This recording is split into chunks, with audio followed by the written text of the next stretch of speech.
Hello friends, this is Rahi and welcome to our channel BEd वाले। तो आज हम पढ़ने वाले हैं अभिप्रेरणा जो सिद्धांत है वो पढ़ेंगे। किसने दिया? अब्राहम मैस्लो ने।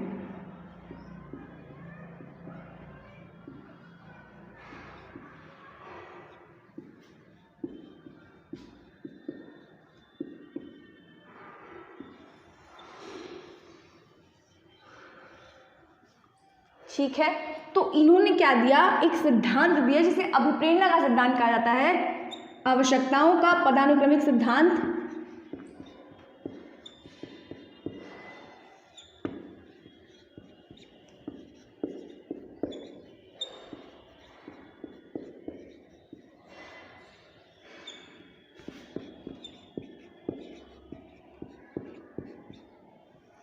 ठीक है, जिसे हम क्या कहते हैं? अभिप्रेरणा का सिद्धांत भी कहते हैं या अभिप्रेरणा का सिद्धांत।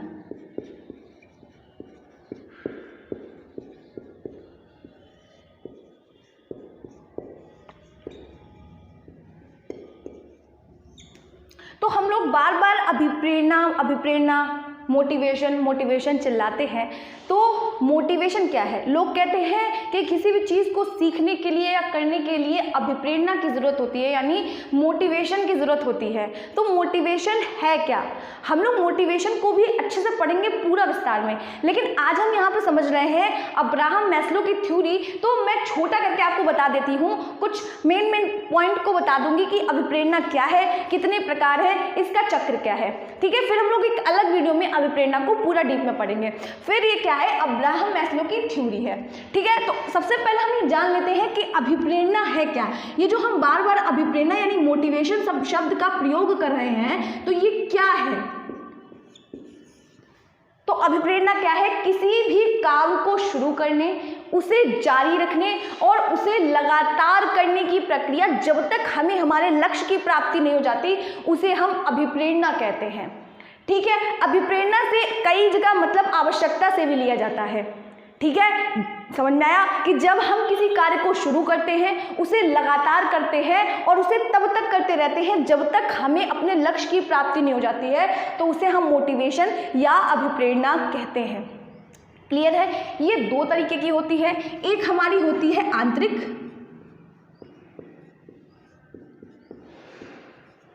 एक हमारी होती है बाह्य।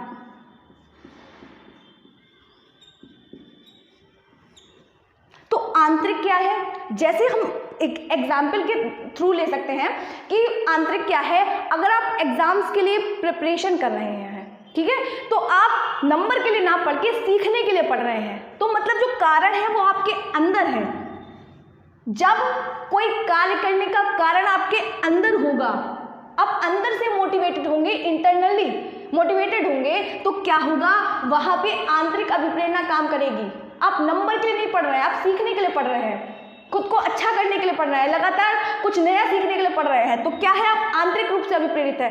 लेकिन आप फेल होने के डर से पढ़ रहे हैं, नंबरों के डर से पढ़ रहे हैं, फर्स्ट आने के लिए पढ़ रहे हैं एग्जाम्स में, तो क्या है? आप बाहरी रूप से अभिप्रेरित हैं। ठीक है, जब कारण बाहर होता है, किसी कार्य को करने का जब कोई कारण बाहर होता है, तो आप बाह्य रूप से अभिप्रेरित होते हैं। कारण आपके अंदर है किसी कार्य को करने का, तो हम उसको आंतरिक रूप से अभिप्रेरित होना कहते हैं। ठीक है, अब हम पढ़ेंगे अभिप्रेरणा का जो चक्र है वो। ठीक है, अभिप्रेरणा का चक्र पढ़ेंगे कि अभिप्रेरणा के चक्र में क्या होता है। अभी हम लोग जल्दी से देख लेते हैं। इसमें कुछ चीजें हैं, आपको याद लेना है। NDA गार ऐसा एक चक्र है। हमने अभी कहा कि अभिप्रेरणा को आवश्यकता, कहीं कहीं पर आवश्यकता के रूप में भी देखा जा सकता है, क्योंकि जब तक मनुष्य की आवश्यकता नहीं होती है तब तक वो किसी काम को करता ही नहीं है। यहाँ पे आप इस वीडियो को देखने आए हैं, आपकी आवश्यकता है, इसीलिए। ठीक है ना? तो अब हम देख रहे हैं, पहले क्या आता है? N से नीड है। भाई, हमें किसी चीज की आवश्यकता होगी, नीड का मतलब है आवश्यकता। फिर हम कुछ गति करेंगे, यानी ड्राइविंग फोर्स हमारे अंदर काम करेगा क्योंकि हमें आवश्यकता है। उसके बाद हमारे अंदर उत्तेजना जागृत होगी, यानी अराउजल। हमारी आवश्यकता होगी, आवश्यकता के बाद हम गति करेंगे, गति से क्या होगा, हमारे अंदर एक प्रकार की उत्तेजना जागृत होगी, फिर हम क्या करेंगे, गोल डायरेक्टेड बिहेवियर करेंगे। ठीक है,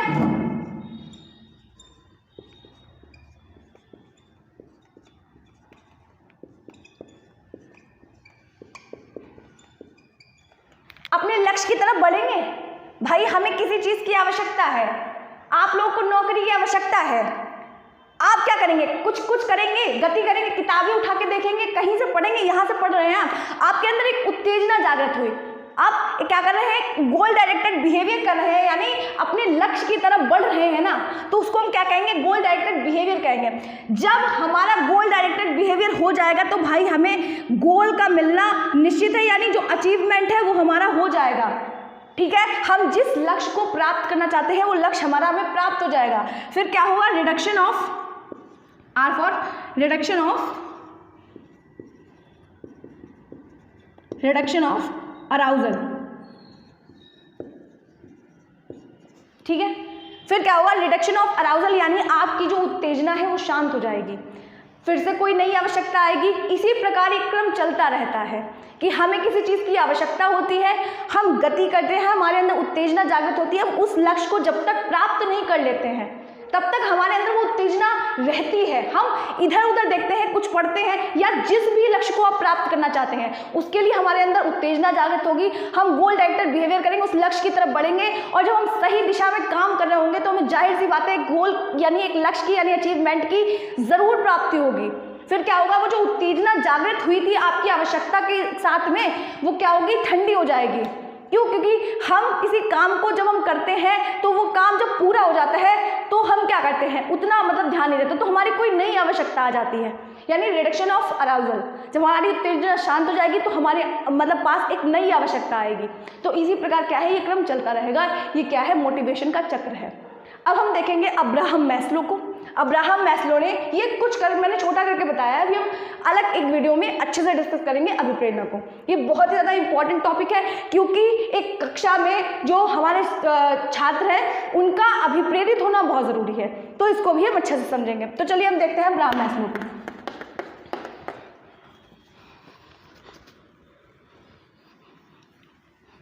ठीक है, तो इन्होंने क्या दिया, अब आपको समझ आया। तो क्या है, अभिप्रेरणा का सिद्धांत दिया इन्होंने क्या कहा है, ये जो है वो मानवतावादी उपागम से संबंधित है।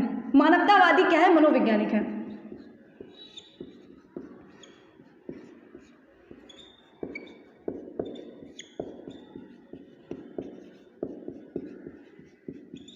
ठीक है, इन्होंने क्या दिया है, अभिप्रेरणा का सिद्धांत दिया है, मानवतावादी मनोवैज्ञानिक है। ठीक है, और उसी शाखा से जुड़े हैं, जो मानवतावादी जो उपागम है उसी शाखा से जुड़े हुए हैं। इनका जन्म कब हुआ था, तो 1908 ईस्वी में ये पैदा हुए थे और 1970 ईस्वी में इनकी मृत्यु हो गई थी। ये एक अमेरिकी मनोवैज्ञानिक थे। ठीक है, ये एक अमेरिकी मनोवैज्ञानिक थे।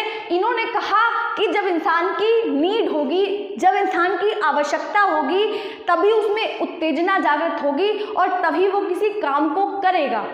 इन्होंने जो मानव की आवश्यकताएं हैं उसको एक क्रम में रख दिया है, इसीलिए हम इसको मैस्लो की हायरार्की बोलते हैं। ठीक है, अभिप्रेरणा का सिद्धांत जो है, तो इन्होंने कहा कि जो मनुष्य की आवश्यकताएं हैं वो कुछ निम्न स्तर की होती हैं, कुछ उच्च स्तर की होती है। इन्होंने डायग्राम के थ्रू हमें समझाया है, तो अभी उसको भी हम यहाँ पे देखते हैं। ठीक है, तो क्या है, इन्होंने कहा कि जब मानव की आवश्यकता होगी तब वो क्या करेगा, किसी काम को करेगा।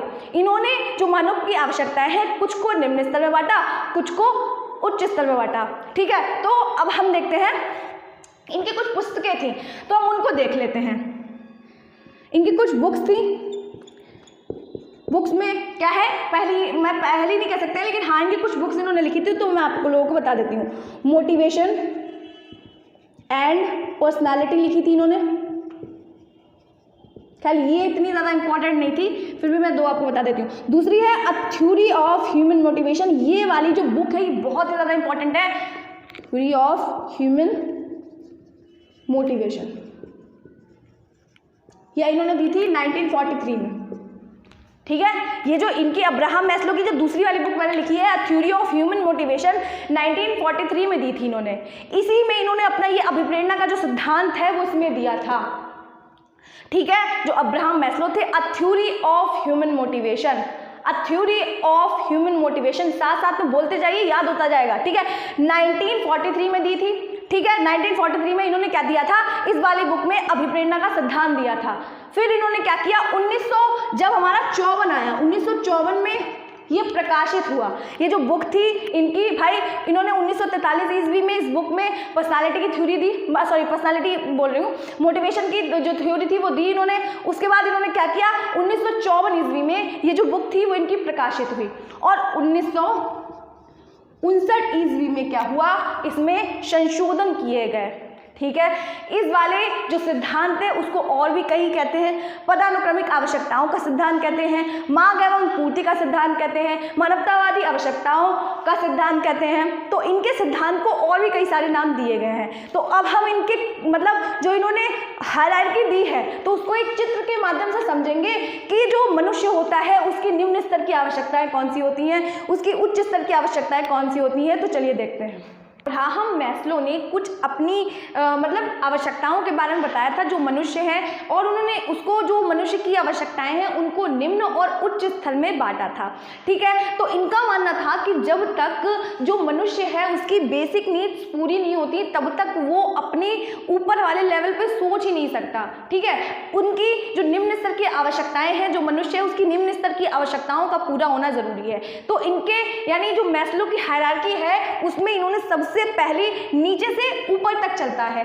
ठीक है, अब इन्होंने क्या किया, इन्होंने 3 को जो है वो किसमें निम्न स्तर में रखा और इन 2 को उच्च स्तर में रखा। तो पहली इनका जो प्रेरक था, इन्होंने पहली बताया कि मनोदैहिक आवश्यकता, जो मनुष्य की बुनियादी आवश्यकता है, बेसिक नीड है। ठीक है, तो क्या है, अगर ये नीड उसकी पूरी नहीं होगी तो उसके अस्तित्व को खतरा आ जाएगा, है ना, उसका शारीरिक संतुलन बिगड़ जाएगा। भैया भूख है, प्यास है, नींद है, ये क्या है, बेसिक नीड्स हैं, मनोदैहिक आवश्यकताएं हैं मनुष्य की, इन सभी की आवश्यकता होती है। सेक्स हो गया, मलमूत्र त्यागना हो गया, तो ये सारी चीजें क्या है, आवश्यक हैं, आवश्यक रूप से इनकी पूर्ति होनी चाहिए मनुष्य में, ऐसा इनका मानना था।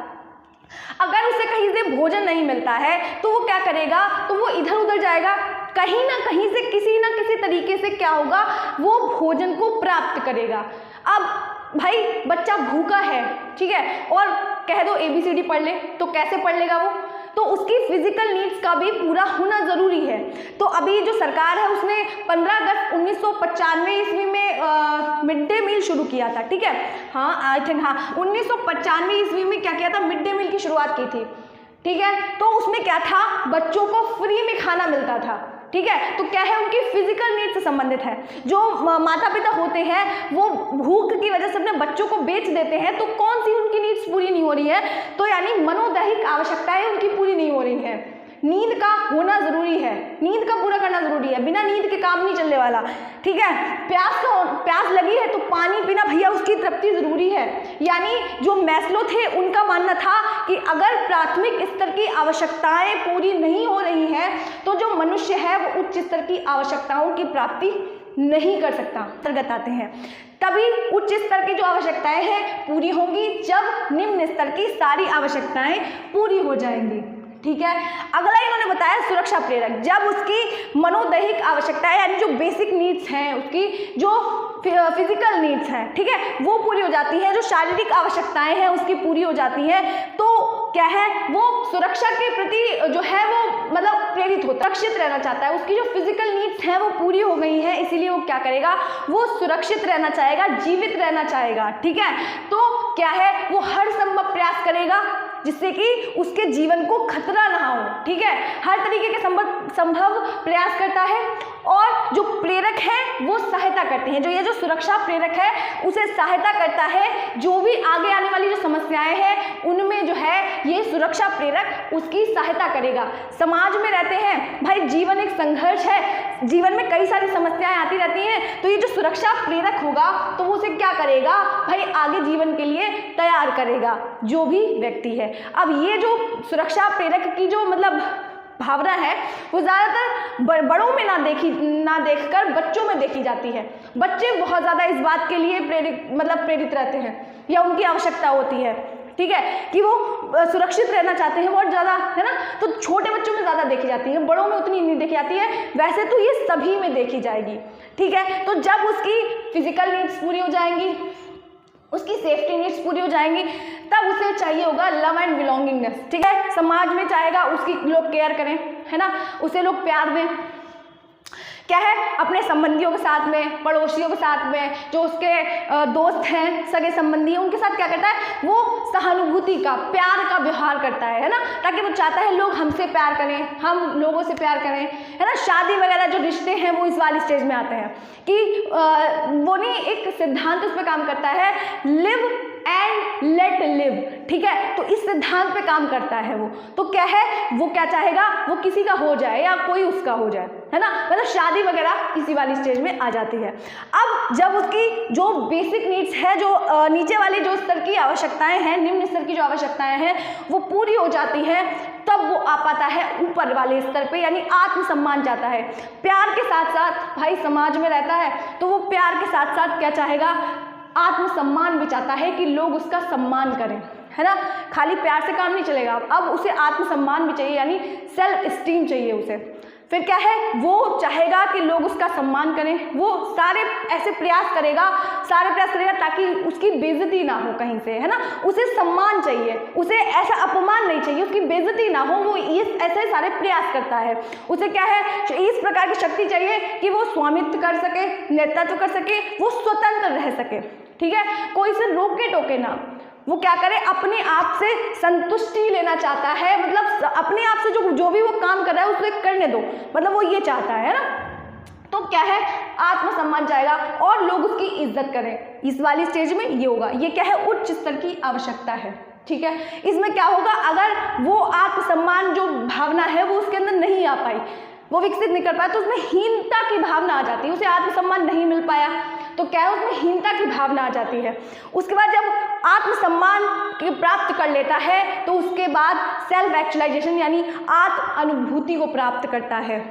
ऐसा बहुत कम लोगों के साथ देखने को मिलता है, ठीक है, कि जो वो क्या है, आत्म अनुभूति को प्राप्त कर ले। मनुष्य का अंतिम लक्ष्य भी यही है कि आत्म अनुभूति को प्राप्त करना, ये भी उच्च स्तर की मानी जाती है, ठीक है। इसमें क्या है कि वो ये चाहता है कि वो समाज में आत्म अनुभूति में आ जाती है, चाहे वो किसी भी लेवल पे हो, आर्थिक स्तर पे हो, सामाजिक स्तर पे हो, शैक्षिक स्तर पे हो, आध्यात्मिक स्तर पे हो, वो किसी ना किसी स्तर पे क्या करे, अपना कुछ योगदान देके जाए ताकि समाज का भला हो सके, मरने के बाद लोग उसे याद रखें, ठीक है। तो ये वाला क्या है, आत्म अनुभूति में क्या है कि लोगों के यानी समाज के लिए वो कुछ कार्यों को करके जाए, समाज का पथ प्रदर्शन कर सके, उन्हें रास्ता दे सके ताकि लोग उसे याद रखें, वो कुछ काम करके जाए अपने जीवन में।